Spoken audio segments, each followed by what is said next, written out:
Captain, we have them! We've established Transporter Lock, the Star Trek Discovery podcast. Join Ken and Sabriel each week as they explore strange new episodes, seek out new plots and new characters, and boldly go where no podcast has gone before.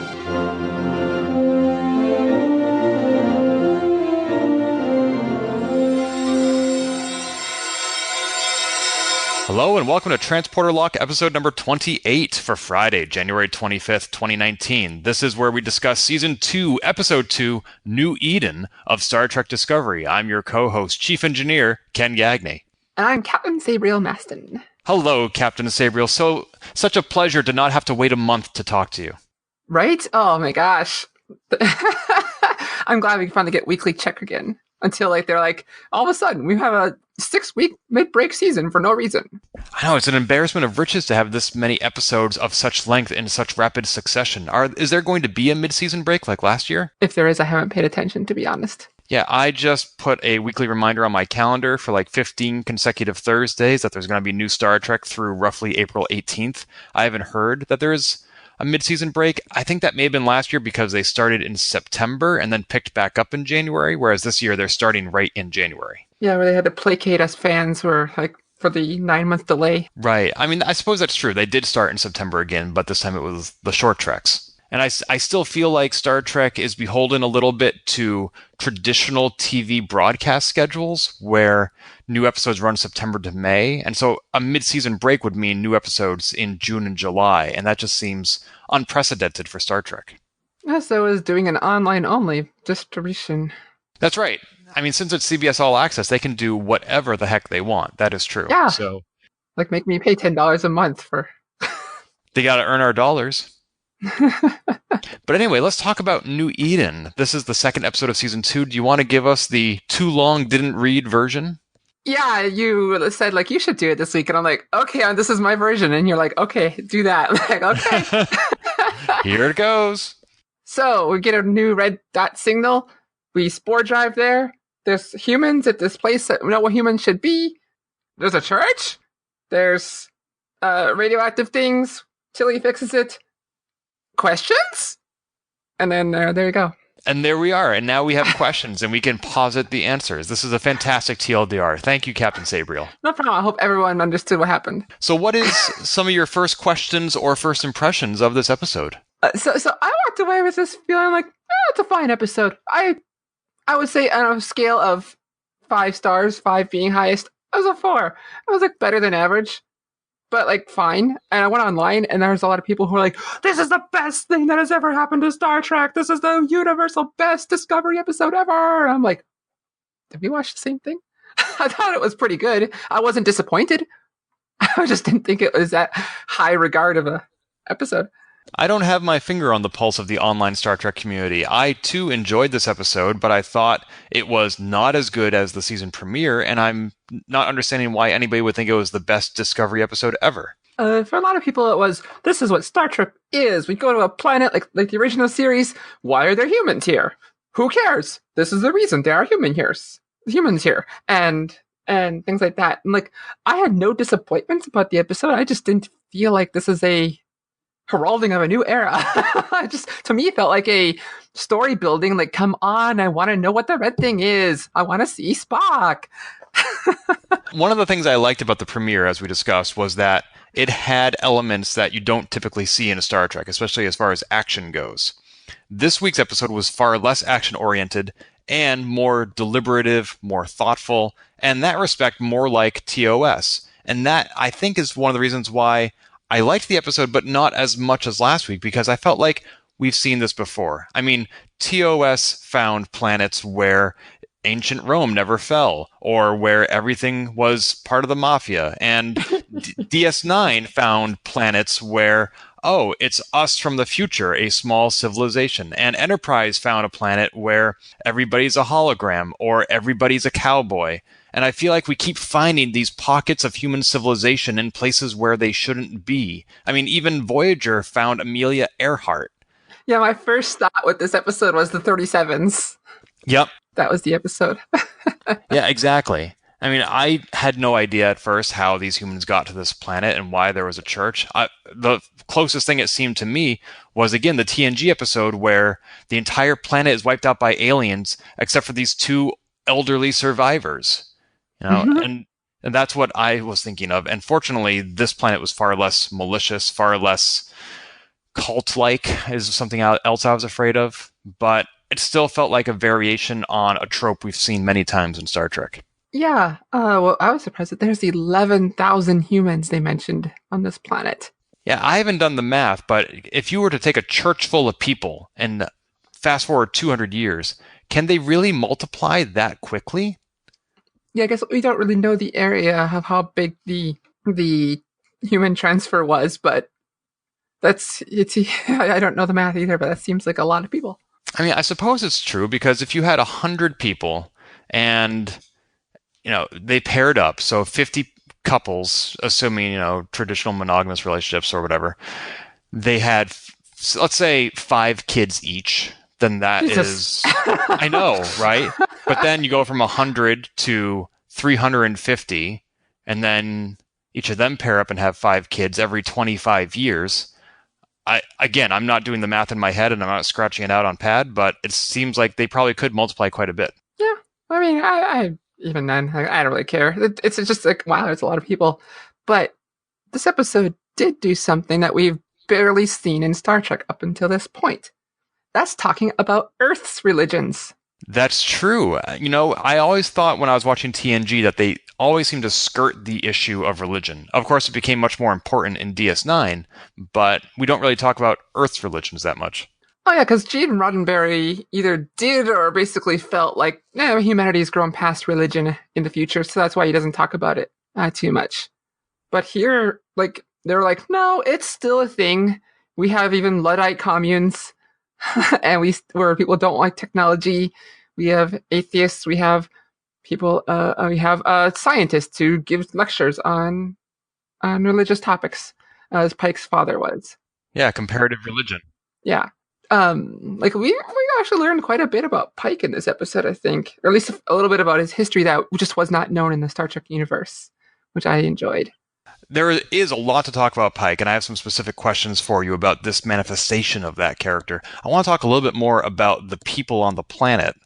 It seemed odd to me that when the 3 people from Discovery showed up and they said, "Oh, we're from the North," and they welcomed them, and they went into a full explanation of how they came to be on that planet. Shouldn't everybody on that planet share that history and know that story already? To me, it seemed like a retelling of religious doctrine. Like, I mean, because that definitely is part of their culture, and so that's what it felt like to me. They were just like you. If you go to any Christian church, they talk about the same things over and over and over again about creation and about stories of Jesus and whatnot that everyone's heard. That's true, although it is atypical for the audience, the Congregationalists, to question it as much as Burnham was. Yeah, but hey, uh, It also seemed like the people in that community were very familiar with their history, like almost as if they were present for it. One person even said that he has a broken helmet camera, but nobody on that planet has ever seen a working camera, and it impresses me that he would have a working knowledge of what a camera even was 200 years later, because that story now had to have been passed down across multiple generations, and it seems to me like no details have been lost. well, that character in particular, he was a man who said his family was basically tending these artifacts, believing that someone would come get them eventually, and so that he would have any kind of knowledge of that is plausible to me. That's true. That makes sense. That's not something we really learned until later in the episode, and I sort of forgot to reintegrate the remainder of the episode into that context. So that is okay. That makes sense to me. Thank you. Yeah, yeah. I mean, it's kind of like even the Baku in Insurrection, like the Enterprise crew are all confused. Like, how do you know this terminology and warp drive and warp theory? And they're like, well, we have this technology. We just choose not to use it. Ah. Like, it's not that these people on this show have the technology and choose not to use it, but it's plausible that they still have retention or books or documents on the whole thing. There's something else that this episode has in common with Insurrection. Yeah, Jonathan Frakes has directed it. For me, I couldn't pinpoint a single thing on what, but it felt like Jonathan Frakes. It felt like Insurrection to me. Well, gee, I don't have the pleasure of knowing what Jonathan Frakes feels like. Smooth as an android's bottom. That's right. There you go. Have you seen any of his movies like Clockstoppers or Thunderbirds? Nope. No, I haven't seen that either. I want to see Thunderbirds because I watched a little bit of the show when it was on Fox when I was little. But no, I haven't seen it. I've just seen his work on Star Trek, basically, and other shows. Yeah, I saw the Librarian movies, all three of them. I saw Clockstoppers. They were pretty fun. The Librarian movies, I can definitely see Jonathan Frakes' touch. Of course, he did also direct First Contact, which, in my opinion, is probably the best Star Trek movie ever.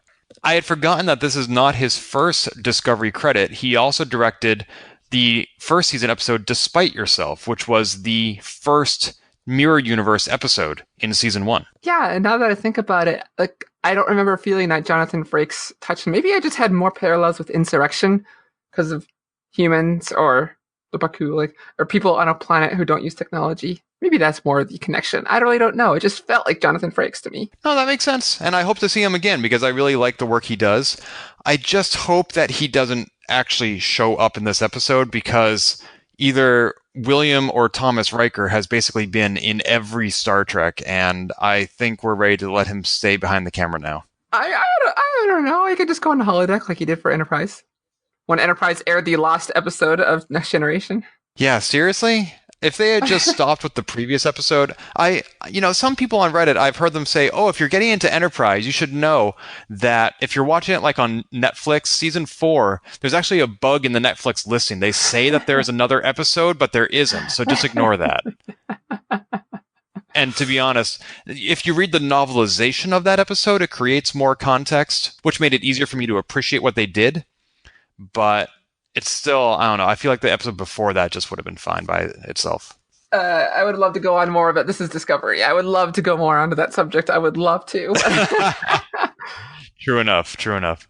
So I also noticed, speaking of context, that when Pike said, well, this information gives us new context. And context, dramatic pause, is for kings. He didn't say that. Were you expecting him to say that?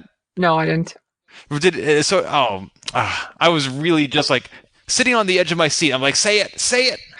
But they didn't. No, but when they were onto the planet, the people asked, "Where are you from?" And he said, "The northern province." The north. I was waiting for him to say Calto province for whatever reason, because that's what. Why? That's what. Like Paris or Janeway said they were from when they had a similar situation where they went to a planet of people and said, "Where are you from?" From Calto province. And was that an actual province on the planet they were on? I assume so because no one batted them an eye. But it just when the question was asked here, I just like reminded of that scene and like, oh, I could. I think that might be a little bit too self-referential. Yeah, I'm not saying it makes sense at all. That's the first thing that jumped in my head. So you thought of this like episode of Voyager from almost 20 years ago, but you didn't think of an episode of Discovery from just 1 year ago? No. I love how differently our brains work. It's what makes for good podcasting. Thank you so much for being my captain. No problem. So we did learn a lot about Christopher Pike. We got a lot more context about this character. What parts leapt out to you? Well, what I walked away from here is either that Pike is comfortable around religion or possibly religious himself. His father's a scientist who lectured on religion. I love to see him when he was told about the basics on how the spore drive to work. He said he'll just have to go on faith, but the mushroom highway is a thing. Yeah, I liked that. I mean, it's just a cheeky little sentence. That's also just a normal sentence. But he also, when they were looking at the planet, like, why is there a distress signal from here? Michael is like, it's coming from this structure. And he's like, that's a church, Michael. It's a church, Burnham. And he also just knew how to respond to various religious platitudes on the planet. And like, it's kind of neat background on him. That was kind of cool. Yeah, just simple things like peace be with you and also with you. Mm-hmm. He was familiar with that. Force be with you and also with you. I always want to say that. But there was a TOS novel I read several years ago that was all about Pike and his childhood, pretty much, and his parents. I don't think this episode of Discovery is consistent with that, which is fine because books aren't canon. But as we know, every now and then they like to work in some non-canon stuff and make it canon. Kind of like the animated series is non-canon, but they've referenced aspects of it multiple times in other shows, thereby making it canon. And I thought there might be that opportunity here. For example, the cat people, the Catlins, and the creature that Spock kept as a pet. He was a child. Right. Were both references to the animated series. And the 2 colors of Andorians. Yes. Even if it was an accident. Right. It was. But they didn't take that opportunity here to incorporate the book. And that's fine because there are probably multiple books about Pike and they probably contradict each other. This is, however, the 3rd time we've seen Pike. He was, of course, played on the original pilot for TOS, and then Bruce Greenwood was in the 2 of the movies in the Kelvin universe. What do you think of Anson Mount's portrayal of Captain Pike? I think he's a lot of fun. He is charming as all heck. I love him. I think he's fun. I'm like, yes, this is what we needed after Lorca. This portrayal of a captain. I think he's fun. I agree. He's a great captain. He seems to be making all the right calls, and the crew likes him. But is he consistent with other portrayals of Pike that we've seen? We don't have a whole lot to go on there. Trial from the Menagerie, the pilot. We have the pilot, and I guess the movies to go on. And I mean, he is an all-knowing figure in the movies too. He takes care of Kirk. Here, he's taking care of his crew. I mean, he's always been that way. I think they're kind of relative. It feels consistent. I haven't watched The Cage in a long time, though. Because in the canceled episode, The Cage, for TOS, he is captured by the Telosians. And then in the Menagerie, he later suffers an accident and is brought back to the Telosians. And there are many years where he is a captain in Starfleet in between those 2 episodes. My understanding is that Discovery is set after The Cage. So his original encounter with the Telosians has now happened, and he is, of course, yet to have the accident that puts him in a wheelchair. You sure about that? I don't know. I just don't know. I don't know. I read this somewhere, and I forget where exactly, but I think he has already had that experience.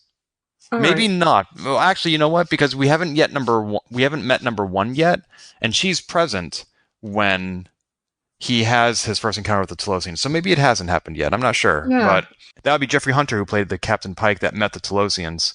And then, of course, as I said, Bruce Greenwood is the one who urges Kirk to go into Starfleet. This seems like a mix of the 2. Bruce Greenwood always struck me as a very serious character, and Jeffrey Hunter, of course, was very serious when he was captured, but a little more lighthearted. And I feel like what we're seeing with Mount sort of is in between those 2. I think it is a good blend. Whatever it is, it's fun to watch. Yeah. Michael had some growth here. I don't know how much growth it was, but she had a scene but basically a bit where she was ordered not to interfere with these people in their development, and basically not to interfere. And this time she listened to her captain, unlike the one that started the war. Yeah, and she very explicitly said that she's learned from personal experience the consequences of disobeying direct orders. Yeah. But beyond that, I don't know how much we learned about her relationship with Spock not going well. More about that. We learned that Spock turned himself into a was it a mental ward? What did they say? What was the term they used? Mental facility? It was an asylum, maybe like a psychiatric ward? Yeah, something like that. So that probably implies that Spock thinks he is a danger to himself or to others. But of course, being a Vulcan who values all life, he can't bring himself out of the equation through something like an honorable suicide. So he chose to seclude himself. I wonder how he sees himself as being a threat.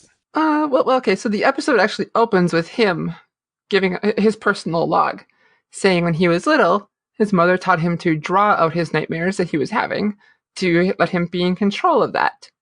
And he said the nightmares have returned, and this might be his last entry as a Starfleet officer or something like that, something, or aboard Enterprise. And then we cut away to, this is Pike and Michael listening to this log, and they look at drawings that he's made. And so, he's having these nightmares again. He's drawing them out, so he's having nightmares about this whole thing that's going on. So it just kind of tied in with the last episode, too. The last few moments. But he's having the nightmares again, and he's drawing to try to get rid of them, try to control them. Maybe he's struggling with these human emotions and how it relates to the red thing. Yeah, and we still don't know what the red thing is. All we know is that it pulses and it draws the starship to wherever the pulse is, and then the pulse isn't there. When they get there, there's no damn red thing. Yeah. But it does seem like the ship is being played. I feel like this is almost like a video game where they're being brought to one place and there's a challenge that they need to overcome. And when they overcome it, they acquire an item that they then need to use in the next scenario. And they're being tested to see, can they figure that out? Can they see how the pieces all fit? I don't think it's a coincidence that every time they enter one of these environments, a environment that was previously stable suddenly and inexplicably becomes destabilized. All of a sudden, these rings that have circled this planet for 200 years start falling to the planet for no reason and through no doing of discoveries. And they need to fix it. I really do feel like they are being strung along in a specific sequence like a video game. That definitely does seem plausible. Sorrow even kind of mentions that. He's like, I believe we were brought here to fix this thing. And yeah, I think that's very plausible. Someone's testing them. But to what end? I don't think the rings falling was a natural phenomenon that they were there to save. I think whatever brought them there made the rings fall. So why are they being tested? I still feel this is not Q, but it does remind me about how humanity was put on trial by Q. There's too many unknowns. You're right. There are a few more puzzle pieces we need to put into play before we can appropriately hypothesize. What do you think about the fact that they brought back the spore drive? I actually thought it was a little bit of a surprise. I thought like we were kind of done with that. I didn't think we'd see it so soon. Yeah, I thought that was definitely a season 1 thing. Yeah, because obviously Tilly's like, I want to do the thing to help Stamets do the thing, but I didn't think we'd see it like right away. And then Pike's like, well, Starfleet probably wouldn't mind because there's possible danger. So do the thing. And we don't know what Stamets saw when he made the jump. He refused to talk to Tilly when he came out. Yeah, I suspect he was upset because he didn't see Hugh. The whole kind of premise here they brought up is he told Tilly in this episode that he saw Hugh in the spore in the mycelium network, but he didn't see it basically in their last jump. Didn't see him in the last jump. Here he was kind of struggling with that thought, like maybe, will I see him again? It's hard. To me, his face looked like disappointment and trying to cope with not seeing him again. But he also said that his place is on this side of the equation, and I feel like if he saw Hugh, he might be tempted to stay there with him. Oh, I think you're right. I think that is his struggle right now, also. And I feel like if he did see Hugh, he might be kind of pissed off that he can't join Hugh on the other side, so maybe that was his anger and frustration. It could go either way. Mm-hmm. Either way, I felt like he just walked away very disappointed from the experience. He's kind of like, yeah, I'll just do it now. I mean, he didn't show any hesitation when they needed to use it in an emergency, so I don't think he hates using it, but it's a struggle mentally on what he may or may not see when he's there. Yeah, he never posited the idea that he wouldn't do it. He never objected to the command, and I thought that was surprising. It really didn't seem to me like something he would want to do, and maybe he didn't want to do it, but he did it anyway, and that was brave. Mm-hmm. We also saw Tilly not only interact with Stamets, but also with that massive asteroid that they caught last time, and there was an unexpected reaction to it. Yeah, it blew up in her face. Almost quite literally. Do you have any theories as to why that happened? Okay, so part of this facet is Tilly is seeing an imaginary person. Well, it could be imaginary, some kind of figure. It seemed to me like she was just having the proverbial duck on the counter where you talk to talk out your problems as you work through things. Like programmers will have their own little totem to talk to you. I thought maybe this was the manifestation of this, her friend that she knew. I thought that until it said back to her at one point, your mind is so much fun. To me, it was very kind of weird and creepy statement for your own imagination to say back to you. And so I suspect this has to do with something with that asteroid. Tilly's been working with it closely, and I think there's something sentient-ish or sapient about this rock, or part of this rock is part of some kind of bigger thing that is affecting Tilly personally. Whew, got that out. Why do you think it singled her out? The only reason I can come up with is that she's working with it closely. Yeah, it'll be interesting to see what the results are of the segment that she carved off. I mean, they still do have that, and hopefully that they'll get back to it and do some experiments to see what it's made of and etc. I'm also wondering, she mentioned in the previous episode that the mushrooms that they had on board, the spores, reacted strongly when they got near those asteroids. Is that correct? Yeah, I believe that was a line. Something like that. Yeah. And at the end of the last season, we saw some of that spore drift onto her shoulder. Remember that? Oh, that's right. I forgot about that. And so I'm wondering if the asteroid is reacting to the spores in her. Very possible. And Stamets made a comment about how the spores are kind of like or mushrooms and fungus have to do with death a bit here and there too. And we found out that this person that Tilly has been seeing is someone she went to school with, and Tilly found out that person died. Right. So maybe there's some kind of relation. Yeah, kind of like how the mushrooms allow Stamets to see Hugh. Maybe it's allowing Tilly to see her old friend as well. Yes. Oh. Because they are the universe's great recycler. Yes, that's the wording. Oh, interesting. And now they both had contact with the mycelial network in some way, or the mushrooms or the things that make it work. And so it's that could be another reason why Tilly is affected by this. At what point did you start suspecting that the person she was seeing wasn't actually there? For me, it was almost right away, to be honest. This person just came out of nowhere. The way they presented, usually in Star Trek, or even TV shows, if someone is a normal part of the background, they are just in the background and walk to you, or they walk through the doors or something. And here, this character that we didn't know just appeared in front of her. Like, she opened her eyes and there's a person. And now, I can't really put a finger on it, but it's not a natural way to show things on TV unless it's intended to be a way to show you something's not right. It kind of clicked off to me. And it's like, something's not right about this character. I couldn't figure out what until I was like, okay, she's talking to this person. No one else is interacting with this character. I mean, I didn't watch for that kind of stuff. Maybe after Sixth Sense. I didn't pay very close attention when she first woke up in sickbay to see how this dead character interacted or didn't interact with other people.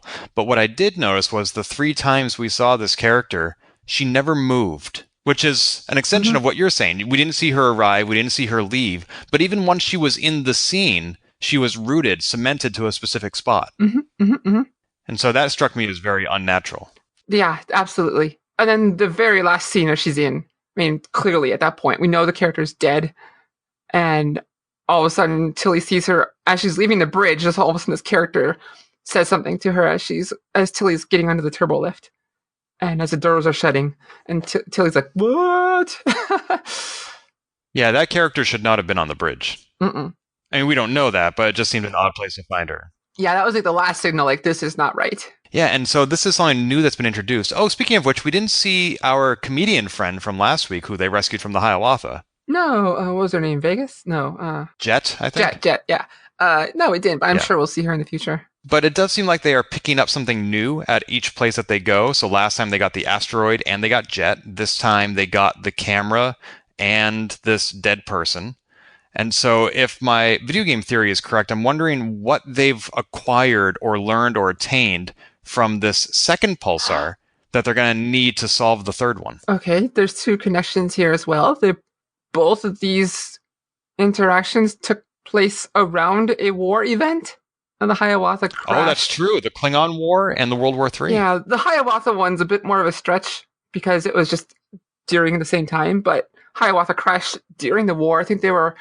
I think she mentioned they were behind enemy lines during wartime. So I think I could be mistaken on that. And then here, this is our first footage we've ever seen of World War III in Star Trek Universe 2 as well. So it's a possible relation, but I think that one might be on the lower side. We'll see.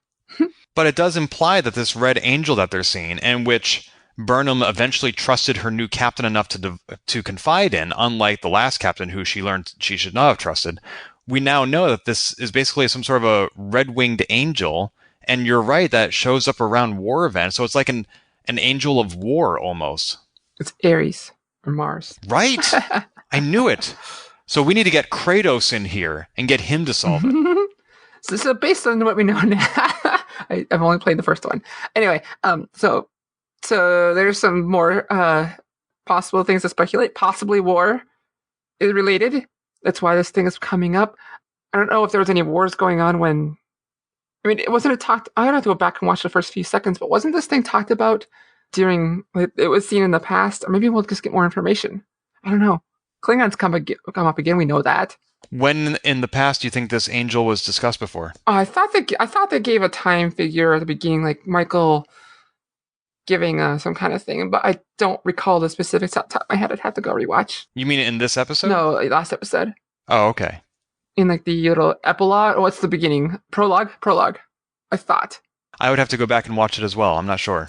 We got to see other characters doing things. Anyway, we got to see Joanne O'Second, I think her name is, get away from the station for once, like her science station, the con, and actually do an away mission. She actually got to go on a planet. We found out her family had no religious beliefs and they were Luddites. Which is surprising that she would grow up to be in Starfleet. Or maybe it's surprising to me who doesn't know much about Luddites. She basically did eschew technology. And so maybe she rebelled and said, no, I'm going to join Starfleet. Yeah, sort of like Saru. He really rebelled.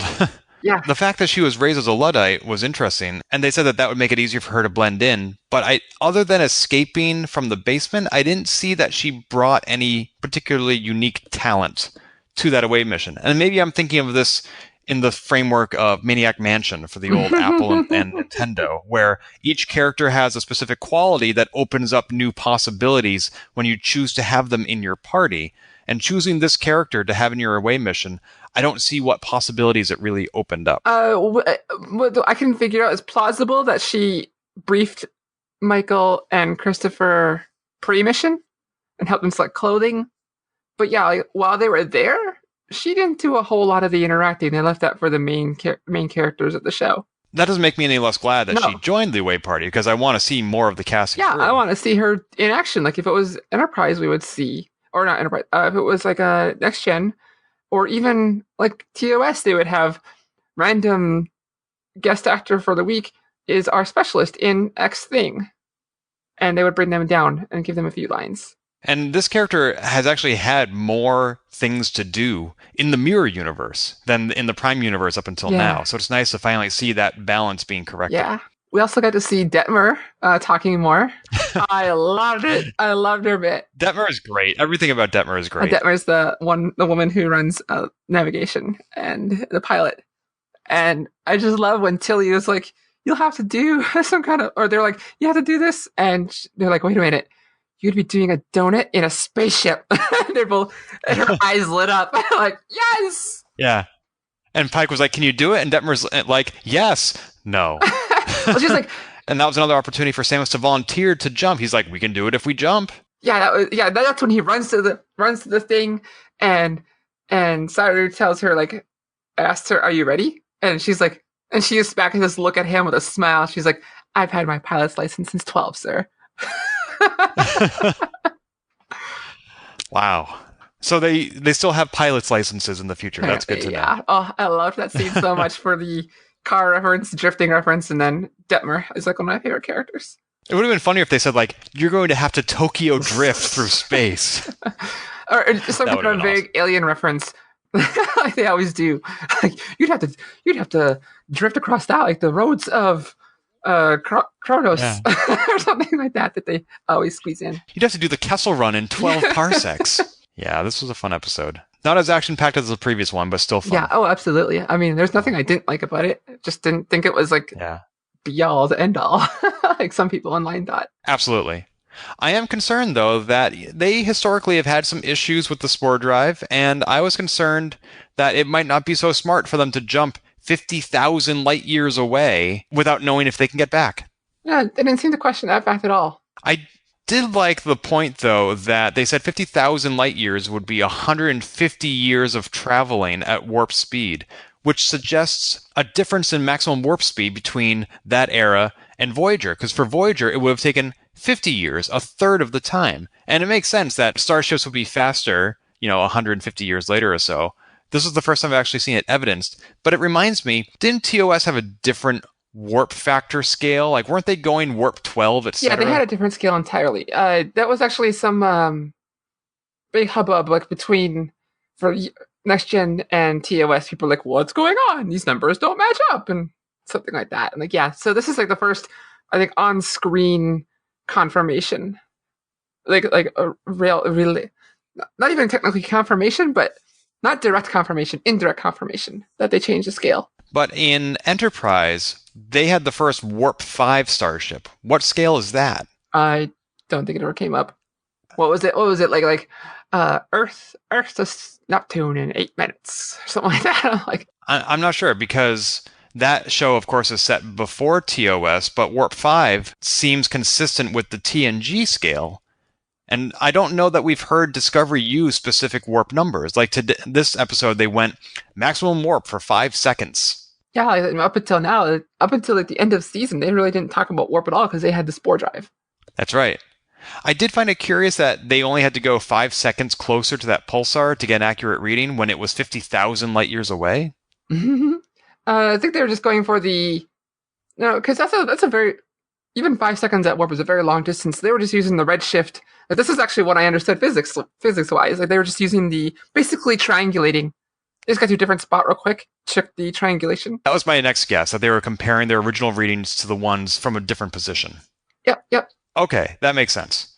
Because if it was just a matter of proximity, even 5 seconds, even if that's a long time, compared to 150 years, is not a long time. Right. Well, I have exhausted everything I want to say about this episode. Have we overlooked anything that interested you? Yes. Oh my gosh. Sorry. Tilly. we talked about Tilly. What about... Oh, that's right. You tweeted something. Yes, there was a point towards the beginning of the episode where they're like, Captain to the bridge. And they get there. Tilly's like, oh, Michael, I'm sorry. I was using your station to do the doobly-do. And Sarah was like, yeah, Tilly was helping us calculate some doobly-blah.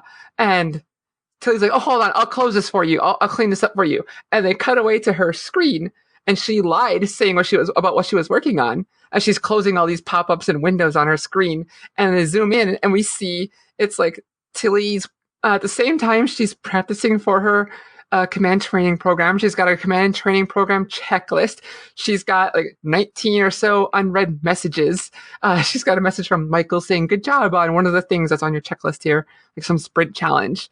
And then we see like a little to-do list where she's like, what was it? Study for test, make appointment, get deodorant.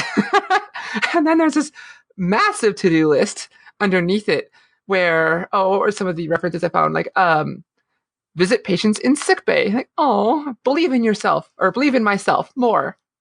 Get area rug for our room. Like, I love that one. Or like, to thine own self be true, or I am allowed to be happy. And there's a list of like 50 things here on this larger list. I just thought it was amazing. And that is an extensive list. Some of them are one-off. Some of them are life-altering. I can't imagine how long she's been working on that list, and if she adds to it as quickly as she checks the items off. I saw someone comment, and I cannot validate if this is a real thing or not, that sometimes making a to-do list like this is suggested for people who have anxiety. And it seems plausible, but I don't know if that is true. And it definitely does fit Tilly's character.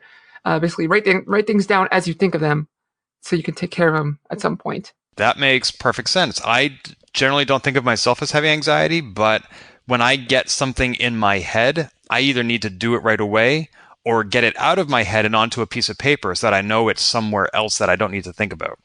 Yeah. And so that seems plausible to me, but I just honestly don't know if that is a valid thing from a commenter I saw online or not. No, that's very interesting. I do like that. And as you said, it's very consistent with the character of Tilly that we've seen over the last year and a half. I appreciate that she's in the command training program, and she has a lot of anxiety about that. And I am sure that some of her experiences pretending to be a captain in the Mirror Universe reinforced her confidence to pursue that program. I would like to see more of that confidence. We haven't seen a lot of Captain Killy this season yet. I think this season we're going to see a lot of growth in Tilly's character. She's already more confident than she was at the beginning of season 1. Oh, absolutely. Yeah, we are seeing that happen in real time. Yeah, so I think we're going to get there. One thing I forgot to mention last week, there are actually 2 small things. One is the opening credits, which I think you may have skipped over yourself. Yeah, this week after we talked about that, I actually watched it. Like, okay, yeah, there's some changes. There's like to show Captain's chair being drawn instead of a bat'leth and things like that. Like, yeah, that's cool. All right. I think there's an IDIC. And we see the red-winged angel. Yes, that's right. Yes. Yeah, so I like that they're mixing up the diagrams and graphics a little bit. I'm glad that they haven't changed the overall design or length of the opening credits. It implies that every season is going to have its own opening credit sequence, which is kind of neat. I like it. And one very small thing from last week, when Burnham wakes up in the sickbay after being rescued by Captain Pike, and she's talking to Tilly about the asteroid that she tried to transport, it's one of the few times I've actually seen Burnham that animated and excited about something. Like the silly grins that the two of them were sharing over what they may have just discovered. Maybe because season 1 was wartime and she was still considered a traitor, a mutineer. Maybe now that she's in her Starfleet uniform and is an accepted member of the crew. Or maybe it's just the circumstances of waking up from having been impaled in the leg. I don't know. And she was on some happy juice to dull the pain. Yeah. It was just really nice to see such unabashed sincerity and enthusiasm. I agree. Yeah, that was nice to see. That was cool. There was one moment at the very beginning of the episode I thought of that made me think of Star Trek 2009 and Voyager. Opening scene of this episode has Discovery flying through basically a lightning storm in space, and also reminded me of the Voyager opening credits where Voyager's like going through this red material or like space material and wisping stuff away unnaturally in space. The lightning storm in space kind of caught me. Plus, it was a red cloud. Made me kind of wonder, like, is this an intentional nod to these other things? Just coincidence or what? At the very least, it's a nice reminder that although space is mostly empty, it's also filled with far more fascinating things than we can imagine. Absolutely. Which is why I have a problem with Avengers 3. Well, maybe they'll fix it in Avengers 4. I hope so. We'll find out soon enough. In the meantime, we have many, many more episodes of Discovery still to watch. So I hope that you stay tuned to transporterlock.com for even more episodes. Any closing remarks, Captain Sabriel? No, I just love talking about Star Trek and Discovery. So, Me too. And I'm so glad to have somebody to talk with. And I hope our listeners will talk with us too. So until next time, hit it. If you've enjoyed this episode, please leave a review on iTunes and keep your hailing frequencies open by following us on Twitter @TransporterLock or subscribing to our podcast and email newsletter at transporterlock.com.